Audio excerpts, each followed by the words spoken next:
अस्सलाम वालेकुम students and welcome to your maths class. Students, आज की वीडियो में हम रिव्यू एक्सरसाइज 1 सॉल्व करेंगे। तो students, first question is √7 is dash. तो स्टूडेंट √7 को हम कैलकुलेटर में पुट करेंगे, उसका हम पॉइंट्स में आंसर देखेंगे क्या आता है। तो हमारे पास वो कहीं टर्मिनेट भी नहीं होगा, यानी वो नॉन टर्मिनेटिंग होगा, और कहीं उसमें रिपीटेशन भी नहीं होगी, यानी वो नॉन रिकरिंग होगा। ठीक है, तो हमें पता है कि नॉन टर्मिनेटिंग और नॉन रिकरिंग जो डेसिमल नंबर्स होते हैं वो इरेशनल नंबर होते हैं। √7 इज इरेशनल नंबर। ठीक है, पाई एंड ई आर डैश। अब देखिए स्टूडेंट्स, हमें पाई का भी पता है कि वो इरेशनल नंबर है। हम जब कैलकुलेटर में पाई और ई की वैल्यू एंटर करते हैं तो वो हमारे पास इसी तरह नॉन टर्मिनेटिंग आते हैं और नॉन रिकरिंग आते हैं, यानी वो कहीं ख़त्म भी नहीं होते और उनमें कुछ रिपीट भी नहीं हो रहा होता। तो हमारे पास जो non terminating non recurring decimal numbers होते हैं वो इरेशनल नंबर्स होते हैं।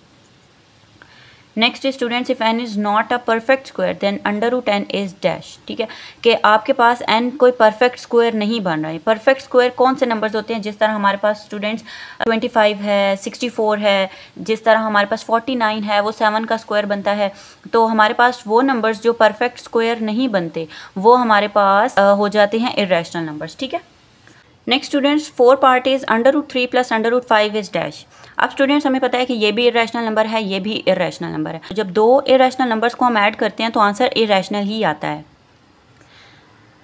Fifth is for all x elements of R x is equal to x is called dash. अब स्टूडेंट्स, हमने ये भी पढ़ा था कि जब एक नंबर अपने ही इक्वल होता है तो वो हमारे पास रिफ्लेक्सिव प्रॉपर्टी आ जाती है। नेक्स्ट स्टूडेंट्स है, let A B C elements of R।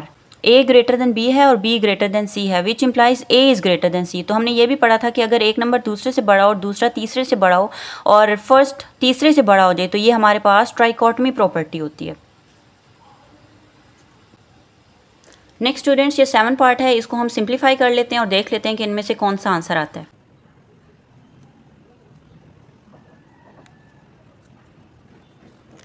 अच्छा स्टूडेंट्स, इस क्वेश्चन में हम ये देखेंगे कि ये 2 पावर x है। ठीक है, और 8 को भी हम 2 पावर में लिख सकते हैं। सेम विथ 64, हम 64 को भी 2 की पावर में लिख सकते हैं। तो इस सब को हम 2 की पावर में कन्वर्ट करते हैं।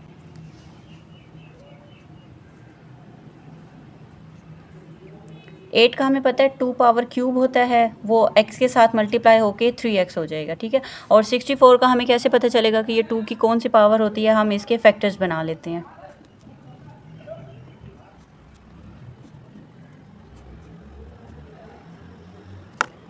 यानी 2 पावर 6 आपके पास बनेगा 64। अब स्टूडेंट्स, यहाँ पे देखें कि ये बेसिस सेम है तो पावर्स ऐड हो जाएंगी, तो ये हमारे पास बन जाएगा x प्लस 3x। ठीक है, और ये 2 पावर 6 और ये हो जाएगा 2 power 4x is equal to 2 power 6। Students, ये हमने एक्सपोनेंट के रूल्स में पढ़ा था कि जब इस तरह बेसिस इक्वल हों तो हम उनके पावर्स भी इक्वल कर देते हैं। ठीक है, यानी एक्सपोनेंट इक्वल हो जाएंगे, तो यहाँ पे 4x इज इक्वल टू 6 हो जाएगा और x की वैल्यू आ जाएगी 3/2। ठीक है, ठीक है स्टूडेंट्स, ये हो जाएगा 3/2। 8 part is let A and B are elements of R। ठीक है, and A is equal to B and B is equal to A। ठीक है, ये हमने पढ़ा था कि ये आपके पास सिमेट्रिक प्रॉपर्टी होती है कि अगर A B के इक्वल हो तो B भी A के इक्वल होगा। नेक्स्ट स्टूडेंट्स, ये है √75 प्लस √27। अब इसके भी हम फैक्टर्स बना लेते हैं। फैक्टर्स बना के हम ऐड सब्ट्रैक्ट करके देख लेते हैं कि हमारे पास फाइनल क्या आंसर आता है।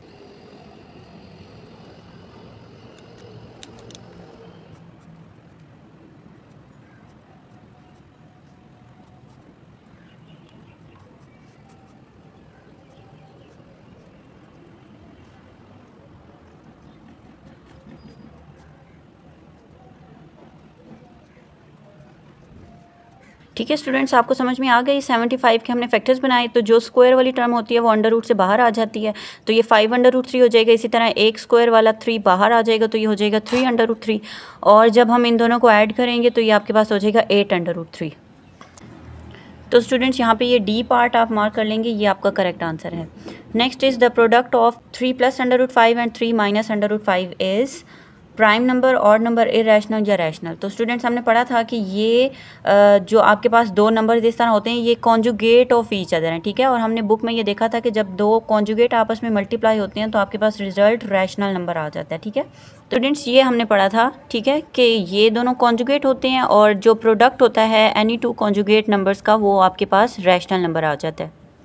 नेक्स्ट स्टूडेंट्स, आपके पास ए, बी और सी की वैल्यूज़ गिवन हैं, आपने ये डिस्ट्रीब्यूटिव प्रॉपर्टी सेटिस्फाई करानी है। ठीक है स्टूडेंट्स, जब भी आपके पास इस तरह का क्वेश्चन आए जिसमें आपने वेरीफाई कराना हो, ठीक है, तो आप क्या करते हैं, आप लेफ्ट हैंड साइड को कंसिडर करते हैं, उसका आंसर फाइंड करते हैं, फिर राइट हैंड साइड कंसिडर करते हैं, उसका आंसर फाइंड करते हैं। ठीक है, और फिर उन दोनों को हम कंपेयर करके बता देते हैं कि ये प्रॉपर्टी होल्ड करती है या ये इक्वेशन सेटिस्फाई करती है। ठीक है, तो कभी भी आपने ये मिस्टेक नहीं करनी कि इस साइड को भी साथ साथ सॉल्व कर लें, इसको भी साथ साथ सॉल्व कर लें। ठीक है, तो आपने प्रूव तो नहीं किया क्योंकि आप ऑलरेडी बीच में इक्वल का साइन लिख रहे हैं। ठीक है, तो मेथड यही होता है कि आप सेपरेट दोनों साइड्स को सॉल्व करें।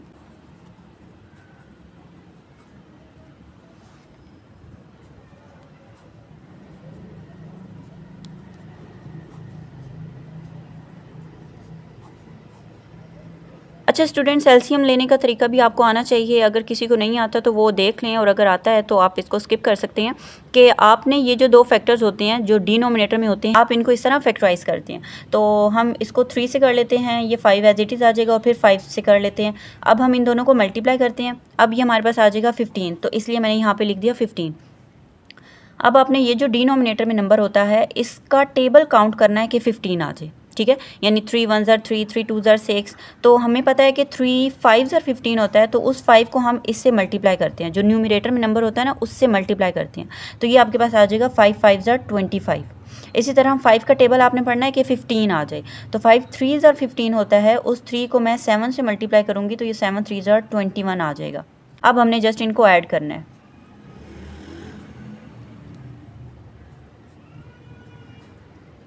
अच्छा स्टूडेंट्स, एक और बात जो आपने इन क्वेश्चंस में याद रखनी है कि जब आपने इस तरह वेरीफाई कराना हो तो आपने कटिंग नहीं करनी। ठीक है, जैसे अब यहाँ पे ये 3 से कटिंग हो सकती है, 2 से कटिंग हो सकती है, तो आपने कटिंग नहीं करनी, जस्ट इनको मल्टीप्लाई करके आंसर लिख लेना है। ठीक है,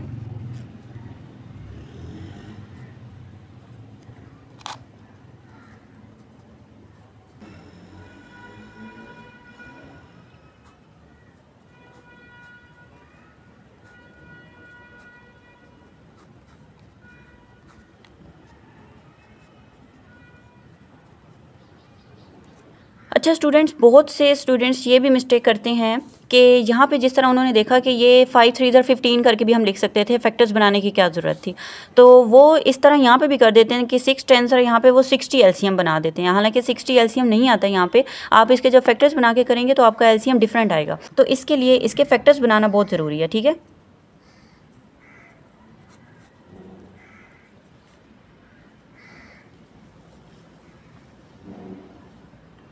ठीक है स्टूडेंट्स, अब देखा आपने कि यहाँ पे एलसीएम आपके पास 30 आता है, तो इसलिए हम यहाँ पे 30 लिखेंगे, इनको मल्टीप्लाई नहीं करना होता।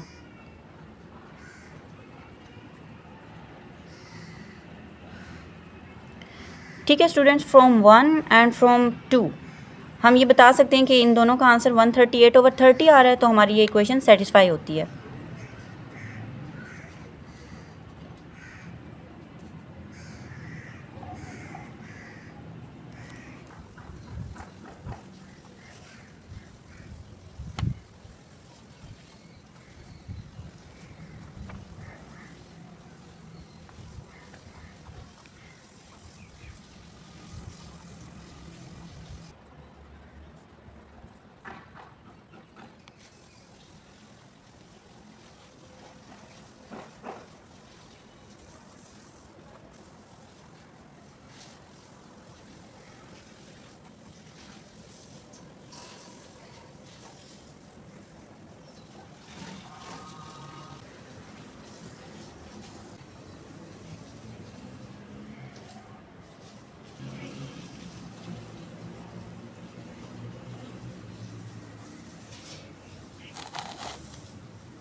ठीक है स्टूडेंट्स, इस क्वेश्चन में भी जस्ट आपने क्या किया कि ए, बी और सी की वैल्यूज़ पुट की। यहाँ पे जो ब्रैकेट पार्ट है वो हमने फर्स्ट सॉल्व कर लिया। ठीक है, यहाँ पे एलसीएम ले लिया, एट द एंड हमने इनको मल्टीप्लाई करके आंसर फाइंड आउट कर लिया और इसको हमने कह दिया इक्वेशन 1। नेक्स्ट हमने राइट हैंड साइड भी इसी तरह सॉल्व की, ए सी और बी सी को हमने इस तरह मल्टीप्लाई कर दिया, फिर एट द एंड हमने एलसीएम ले लिया, सिंप्लीफाई करके हमारा आंसर वही आ गया जो इक्वेशन 1 का आया था। तो फ्रॉम 1 एंड 2 ये इक्वेशन आपके पास सेटिस्फाई होती है।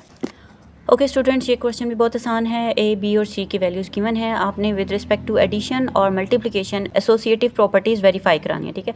तो हमें विद रिस्पेक्ट टू एडिशन भी एसोसिएटिव प्रॉपर्टी पता है और विद रिस्पेक्ट टू मल्टीप्लिकेशन भी। वन बाय वन हम प्रॉपर्टी लिखते हैं और उसकी लेफ्ट और राइट साइड को सॉल्व करते हैं और आंसर फाइंड आउट करते हैं, ठीक है।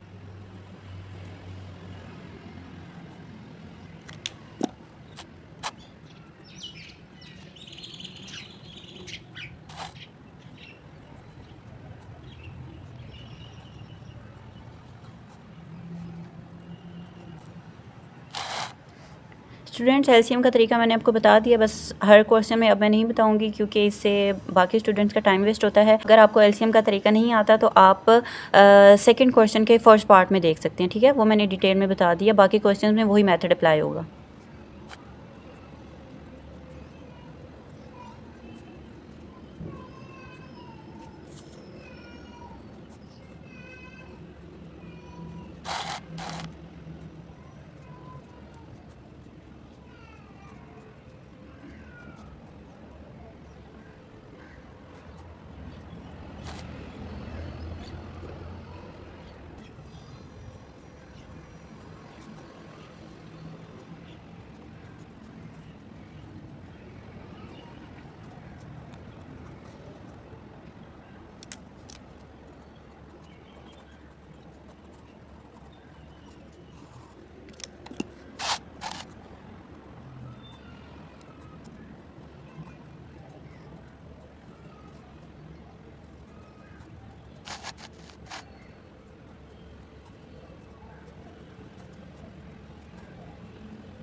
ठीक है स्टूडेंट्स, मल्टीप्लिकेशन भी बहुत इजी थी। आपने जस्ट पहले ब्रैकेट पार्ट को सॉल्व किया, फिर उसको ए से मल्टीप्लाई कर दिया और आंसर फाइंड आउट कर लिया। इसी तरह आपने राइट हैंड साइड में भी पहले ब्रैकेट पार्ट सॉल्व किया और फिर उसको 7/4 से मल्टीप्लाई कर दिया तो आंसर सेम आ गया, ठीक है।